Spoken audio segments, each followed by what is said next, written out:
बिस्मिल्लाहिर्रहमानिर्रहीम। अल्लाह के नाम के साथ जो बड़ा मेहरबान और नहायत रहम करने वाला है। रब्बि इश्रह ली सदरी व यस्सिर ली अमरी वहलुल उक़दतम मिन लिसानी यफ़क़हू क़ौली। ये बहुत ही खूबसूरत दुआ है। मैं चाहता हूँ, क्योंकि मैंने भी जब ये कुरान मजीद में ये दुआ पढ़ी और सीखी, ये एक्चुअली मूसा अलैहिस्सलातु वस्सलाम से ये उनके लिए उन्होंने अल्लाह ताला से दुआ मांगी थी।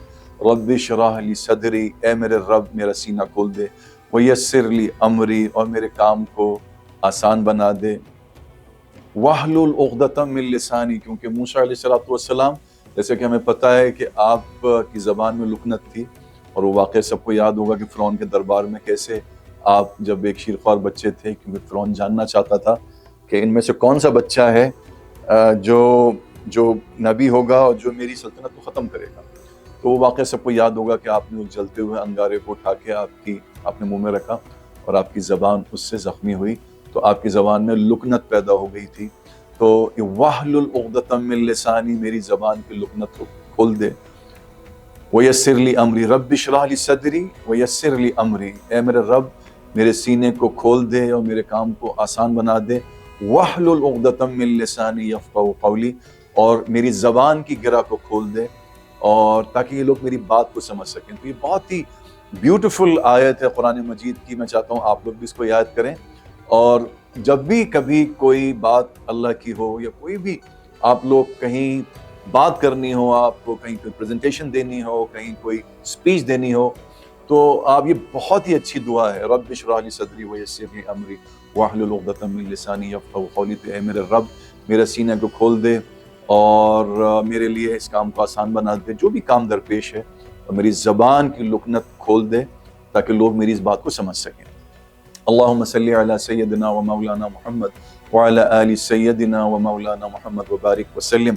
नाज़रीन सामीन, हमने इससे पहले बात की थी अल्लाह से तौफीक की, जो कि बहुत ज़रूरी चीज़ है, और अल्लाह की तौफीक के बाद हमने ये बात की थी कि हमें अल्लाह का शुक्र अदा करना चाहिए कि अल्लाह ताला ने हम में से पता नहीं कितने लोग ऐसे होंगे जिनको ये रमज़ान इस साल मैसर नहीं आया होगा, वो इस दारिफ़ानी से कूच कर चुके होंगे, अल्लाह के पास जा चुके होंगे। तो ये बहुत ही अल्लाह की तरफ से, क्योंकि पहला अशरा है, रहमत का अशरा है, रहम का अशरा है, तो अल्लाह की तरफ से ये बहुत बड़ी इनायत है, उसका ये करम है, उसका एक फ़ज़ल है। वैसे तो आपको और हम सब जानते हैं कि उसके कलाम की इब्तिदाई होती है बिस्मिल्लाहिर्रहमानिर्रहीम से। कुरान मजीद की पहली आयत ही है कि अल्लाह के नाम के साथ शुरू, जो बड़ा मेहरबान और नहायत रहम करने वाला है। मगर ये चूँकि रमज़ान का महीना है और पहले अशरे को, और ये जाना हमने नबी सल्लल्लाहु तआला अलैहि वसल्लम की अहादीस मुबारका से कि ये पहला अशरा रहमत का अशरा है। तो मैं समझता हूँ कि गुनाहगार होना ये कोई इतनी बदनसीबी की बात नहीं है। बदनसीबी की बात यह है कि वो रहमान और रहीम और गफूरुर रहीम, और जिसने रमज़ान के महीने में अता किए और ये पहला अशरा अता किया, उसके बावजूद हम अल्लाह से तौबा ना कर सकें और गुनाहगारी मर जाएं। मेरे ख्याल है ये बहुत बदनसीबी की बात है। अच्छा जी, तो अब आइए, बतौर एक स्टूडेंट, मैं भी, जैसे मैंने हमेशा कहा है कि मैंने कभी अपने आप को स्कॉलर नहीं कहा, मैं एक बहुत ही माइनर सा, टाइनी, छोटा सा स्टूडेंट हूँ कुरान मजीद का, लेकिन मैं कोशिश करता हूँ कि कुरान मजीद की आयत को पढ़ के, समझ के और उस पर अमल करने की। ज़ाहिर सी बात है उसमें भूल चूक होती है, कमी रहती है।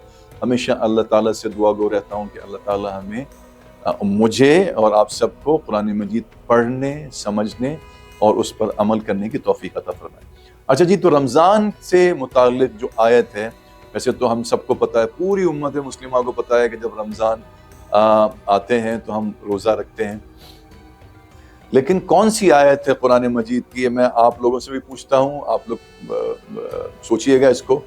और चलिए, मैं बहुत ज़्यादा वक्त आप इसमें नहीं लगाता, क्योंकि मैंने देखी है कुरान मजीद में और याद की हुई है आयत। ये सूरह बकरा की 183 आयत है, जिसमें अल्लाह ताला फरमाता है कि या अय्युहल्लज़ीना आमनू, ऐ वो लोगों जो ईमान लाए हो, कुतिबा अलैकुमुस्सियाम, तुम पर रोज़े लिखे गए या फ़र्ज़ किए गए, कमा कुतिबा अलल्लज़ीना मिन क़ब्लिकुम लअल्लकुम तत्तक़ून, जैसे कि तुमसे पहले लोगों पे फ़र्ज़ किए गए थे, تاکہ تم تقوی اختیار کرو۔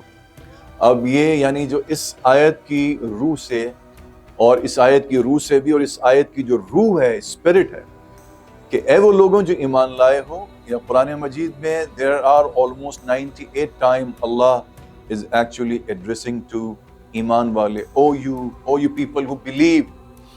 تو جہاں جہاں، اور ہم سب مسلمان ہیں الحمدللہ، مگر یہ وہ دولت ہے جو ہمیں پیدائش سے ہی نصیب ہو گئی۔ تو کبھی کبھی ہوتا ہے بعض اوقات بہت ساری چیزیں اگر ہمیں فار گرانٹیڈ مل جائیں، اس کے لیے ہم اتنی تگ و دو نہ کریں، محنت نہ کریں، تو پھر ہم ان کی قدر اس طرح نہیں کرتے۔ تو شاید مجھ سمیت ہمیں اپنے مذہب کی، اپنے دین کی، اس کتاب کی اس طرح قدر نہیں ہے۔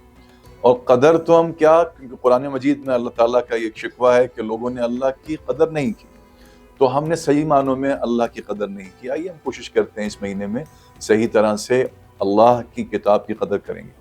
تو اے وہ لوگوں جو ایمان لائے ہو، تم پر روزے کتب علیکم الصیام، جو ہم روزے رکھتے ہیں، یہ سورہ بقرہ کی 183 آیت کی روشنی میں رکھتے ہیں کہ تم پر روزے لکھے گئے، فرض کیے گئے، کما کتب علی الذین من قبلکم، اور یہ امت محمدی پہ پہلی دفعہ فرض نہیں ہوئے، اس سے پہلے بھی جتنی امتیں آئیں ان پہ بھی فرض تھے روزے۔ لعلکم، لیکن اس کی بنیادی جو مقصد ہے، اس کی جو روح ہے، اس کی جو آبجیکٹو ہے، موٹو ہے، لعلکم تتقون، تاکہ تم تقوی اختیار کرو۔ اگر روزہ رکھ کے ہمیں تقوی حاصل ہو رہا ہے، and what is تقوی؟ عام طور پہ اس کے معنی اگر آپ دیکھیں قرآن مجید میں تو خوف خدا ہے، جو کہ کسی حد تک بالکل ٹھیک ہے، لیکن خوف کے لیے قرآن مجید میں ایک الگ ورڈ ہے، وَلَا خَوْفٌ عَلَيْهِمْ وَلَا هُمْ يَحْزَنُونَ، کہ جو اللہ کے اولیاء اللہ ہیں ان پہ نہ کوئی خوف ہوتا ہے اور نہ کوئی رنج ہوتا ہے۔ تو واٹ از تقوی؟ تو تقوی کا مطلب ہے کہ اللہ سے کانشیس رہنا، اللہ سے محتاط رہنا، اللہ کو ہر وقت حاضر و ناظر جاننا، گمان کرنا۔